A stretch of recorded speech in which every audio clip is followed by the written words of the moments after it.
لا حول ولا قوة إلا بالله العلي العظيم.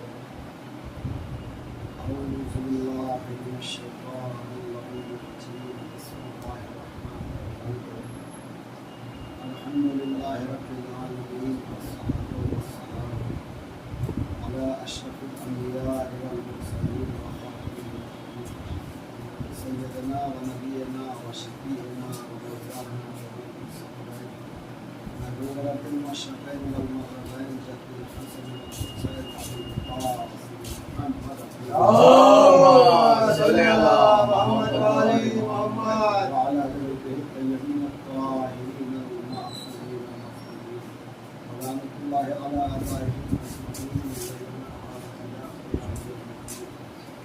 أما بعد فقد قال رسول الله صلى الله عليه وسلم من الحسين مصباح الهدى وصفيه النبي صلى الله عليه محمد وعلى اللهم صل على محمد وعلى محمد. السلام میرے محترم مؤسس اور گراں سامعین ضرور احترام، یہ ہمارے لیے ایام آزاد جو ہے یہ روایت نہیں ہے بلکہ حقیقت ہے۔ یہ ایام آزاد میں ہمارے درمیان کچھ سیکھنے اور سکھانے کی صلاحیت اور للک اگر ہے تو مقصد اعضا پورا ہو رہا ہے، اور اگر یہ للک نہیں برقرار ہے تو پھر ثواب تو ملے گا ہی ملے گا، لیکن مقصد جو ہے وہ نہیں پورا ہوگا۔ اس لیے کہ ثواب کے لیے تو باقی اور عبادتوں میں کہا گیا ہے کہ ریاکاری کی کو خارج کر دیا جائے گا، لیکن یہاں پہ اتنی چھوٹ دی گئی ہے کہ اگر جو ہے مقصد نہیں پورا کر سکتے تو کم سے کم جو ہے شکل و صورت ہی بنا لو تو اس کا ثواب تمہیں مل جائے گا۔ لیکن عزیزوں اگر صرف کسی کے لیے کیا جائے تو پھر وہ بات نہیں آتی کہ جو مقصد حسین ابن علی کا تھا۔ اس لیے کہ حسین کا مقصد صرف اتنا نہیں تھا کہ ہمیں سیدھا راستہ مل جائے، بلکہ حسین کا مقصد یہ تھا کہ آنے والے لوگوں کے لیے راستہ کھل جائے، آنے والوں لوگوں کے لیے منہ میں زبان آ جائے، آنے والے انسانوں کے پاس ایمان کی وہ دولت ہو جائے۔ اس لیے کہ امام مظلوم نے جو اپنے شیعوں کی تاریخ بیان فرمائی ہے اس میں جو تیسرا گروہ فرمایا ہے، فرمایا یہی وہ گروہ ہے کہ جس نے سب سے زیادہ جو ہے اسلام کو نقصان پہنچایا ہے، آل محمد کو نقصان پہنچایا ہے۔ اس لیے کہ اس گروہ کو منافق گروہ کہا جاتا ہے۔ ایسا نہیں ہے کہ جو صرف اور صرف منافق وہی پہ تھے کہ جسے ہم سمجھ رہے ہیں، بلکہ منافق ایسے بھی تھے کہ جو خود بس میں بیٹھے ہوئے تھے اور بعد میں ساتھ چھوڑ دیا تھا۔ ایسا نہیں ہے کہ ایک بار جس نے جو ہے علی کی ولایت کا کلمہ پڑھ لیا تھا اس میں کوئی منافق نہیں تھے، اس میں بھی اتنے منافق تھے کہ اب کی دور کی بات چھوڑ دیجئے، علی کے دور میں بھی جو ہے جنگ صفین میں سب علی کے ساتھ جو 1090,000 کا تقریباً لشکر تھا، یا اس میں سب کے سب علی والے تھے، کہ اگر سب علی والے ہوتے تو پھر جنگ نہروان میں ہوتی۔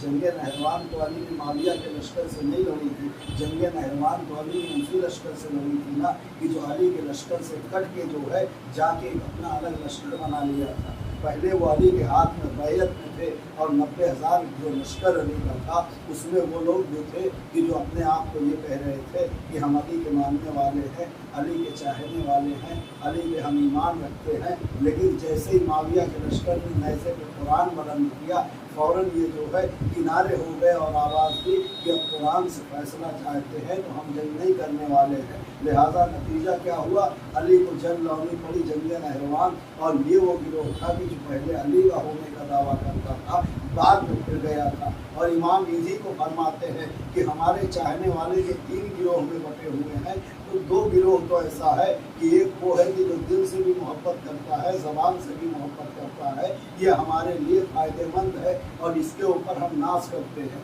दूसरा गिरोह वो है कि जिसपे जो है ज़बान से नहीं मोहब्बत करता है लेकिन हमें दिल से चाहता है, मजबूरी में वो ज़बान से हमारा साथ नहीं दे सकता, वो गिरोह भी हमारे लिए काबिल कबूल है। लेकिन तीसरा गिरोह वो है कि जो दिल से हमारे साथ नहीं है, सिर्फ ज़बान से हमारे साथ है। ऐसा गिरोह वो है कि जिसने हमें सबसे ज़्यादा नुकसान पहुँचाया है। जितना नुकसान करबला में लश्कर यजीद ने इस्लाम को नहीं पहुँचाया, उससे ज़्यादा नुकसान कहीं इन लोगों ने पहुँचाया कि जो लोग करबला के वाक़े होने का मुकदमा करार पाए, जिन लोगों ने जो है दावा किया और उसके बाद अपने दावे से मुकर गए। तो अजीज़ो, इमाम ने जो जुमला फरमाया था कि मैं इसलिए नहीं जा रहा हूँ कि फसाद बर्पा किया जाए, खुरेजी हो या कोई और मकसद हो, बल्कि दो मकसद बयान किया था। एक तलब उम्मत इस्लाह जद्दी, ये ख़ास था मकसद अवाम के लिए, और दूसरा फरमाया था वसीयतुना अली इब्न अबी तालिब, और मेरे बाबा अली के शियों की इस्लाह हो जाए। इसलिए इनमें भी ऐसी ज़रूरत थी कि जो दावा कुछ था, दलील हल्की थी, लेकिन अगर हमारी जो है दलील मजबूत हो और दावा हल्का हो तो ये इस्लाम को पसंद आता है। सवाब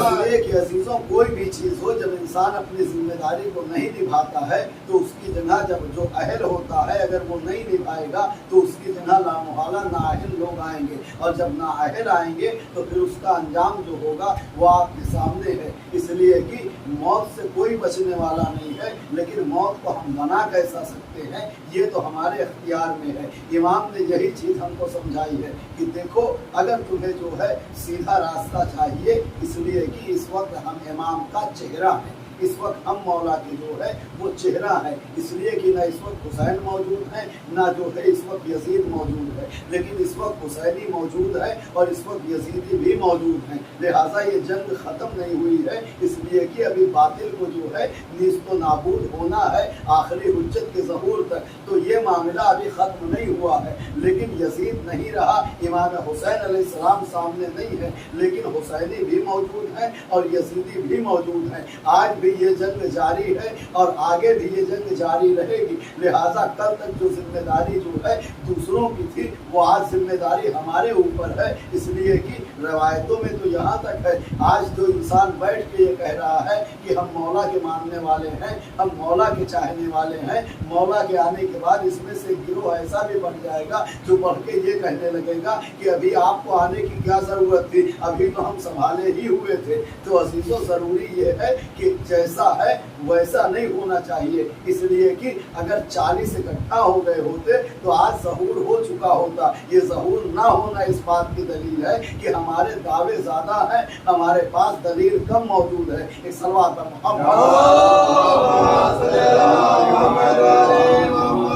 वरना अजीज़ों, ऐसा नहीं था कि हुसैन सिर्फ इसलिए या कहीं पे कोई झूठी से झूठी आप रवायत नहीं दिखा सकते कि जहाँ पे ये हदीस कह रही हो कि जो भी हुसैन पे रोएगा उसे हम जन्नत दे देंगे, जो भी हुसैन की गिरिया करेगा उसे हम जन्नत दे देंगे। इसलिए कि हुसैन पे रोने के लिए तो कायनात मौजूद थी, और फिर वो भी रो रहे थे कि जो कत्ल कर रहे थे।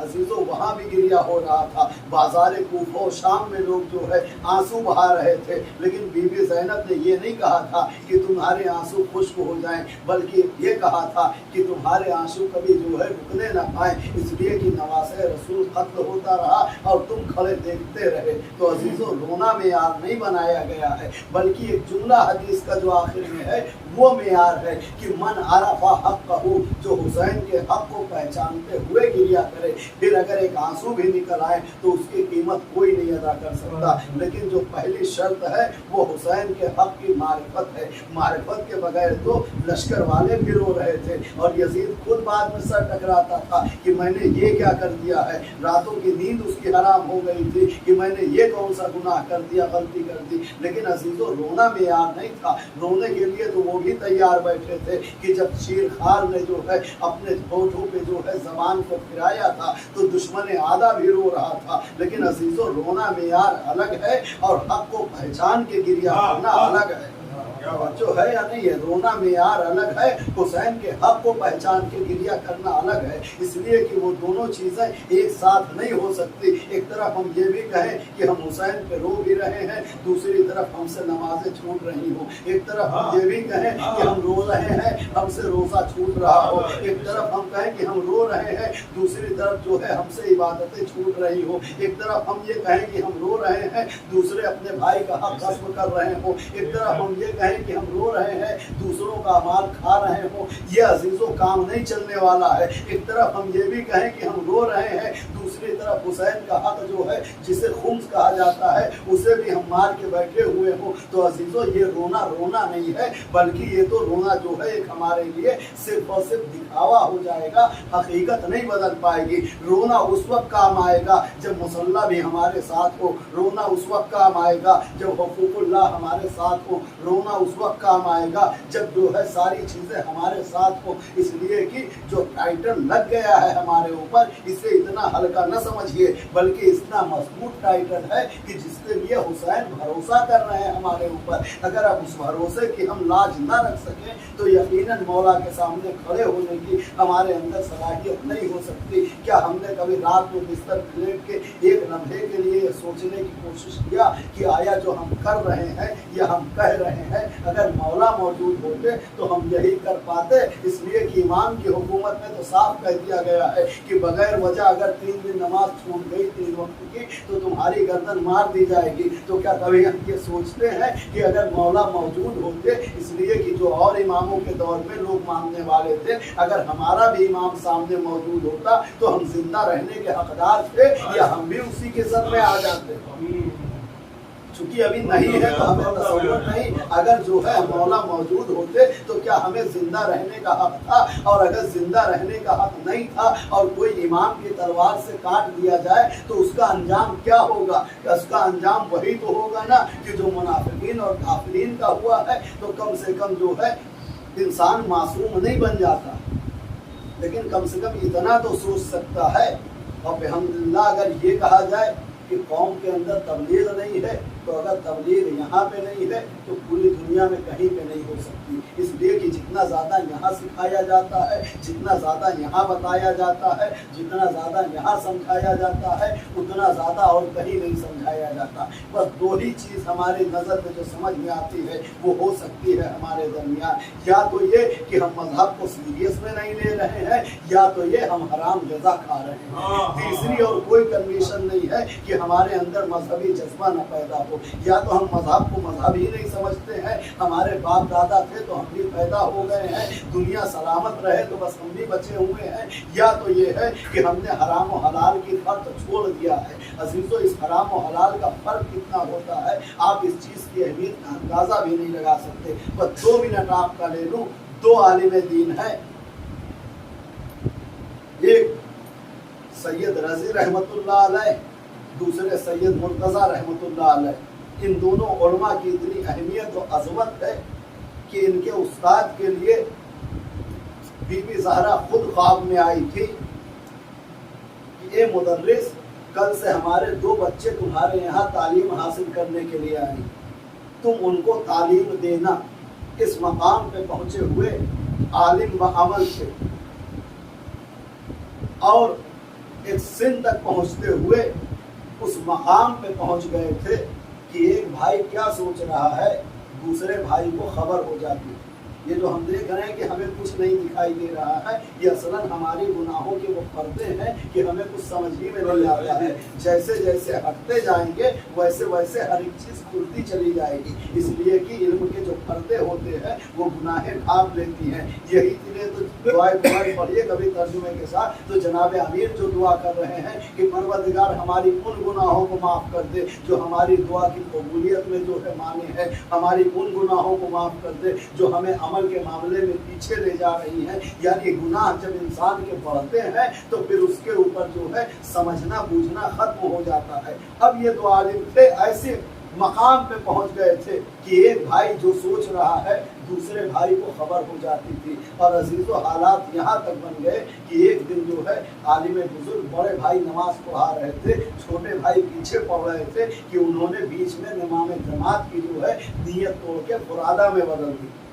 नमाज तो खत्म हो गई, आवाम को नहीं पता चला इसलिए कि नियत का दारोमदार दिल से होता है, लेकिन जो आलिम दीन पढ़ा रहे थे उनको खबर हो गई कि पीछे भाई ने जो है वो जमात की नियत तोड़ के फुरादा से कर ली है। अब उसके बाद जब घर पहुंचे तो उन्होंने कहा आपने बीच नमाज से नियत क्यों बदल दी थी? तो एक मर्तबा उन्होंने फरमाया भाईजान बात ऐसी है कि इस दिन में जो एक मोमिना मसला पूछने के लिए आई थी और आपने कहा था कि अभी थोड़ा सा इसका मुतालिया करके आपको बताएंगे। फिर जब आप नमाज पढ़ा रहे थे तो आपका जहन जो है उस मसले की तरफ चला गया था, लिहाजा मैंने जो है जमात की नियत तोड़ के फुरादा की नियत कर ली। अब अजीजों दोनों भाई इतना हो गया था कि एक दूसरे की बात जान ले रहे हैं। अजीजों इसके बाद माँ परेशान हो गई कि ये मसला कैसे हल होगा, ये तो जो है निहायत ही अहम होता जा रहा है, इसलिए कि जिंदगी जीना मुश्किल हो गया है। लिहाजा दोनों बेटों को लेके वो फिर उसी उस्ताद के पास पहुंची और कहा सैयद ये बात है कि जो बात ये सोचते हैं वो दूसरे भाई को पता चल जाती है,